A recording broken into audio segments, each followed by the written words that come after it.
Welcome, in front of me is a OPPO Reno 4, and today I'll show you how to insert SIM and SD card into the device. So before we get started, you will need a SIM eject tool. I have one right over here, and you can find it in the box with the device, or you can also use a paper clip as long as you straighten out one of the ends of it. So once you have that, you want to pop out the tray, which is located on the upper left side of the device, right over here.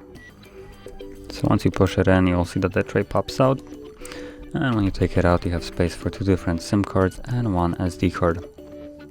Now I'm gonna occupy one of each, like so. Make sure that it's laying flush on the tray, and then while holding it securely, you want to slide it back into the device.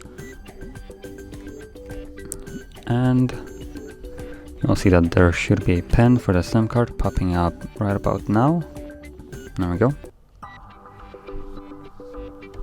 So there's the SIM card, obviously it's working, and SD card should be as well, but it looks like I'll need to show that through storage.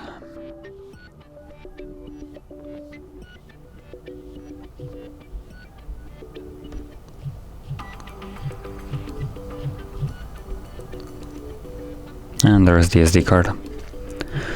So that is how you would insert SIM and SD, and if you found this video helpful, don't forget to hit like, subscribe, and thanks for watching.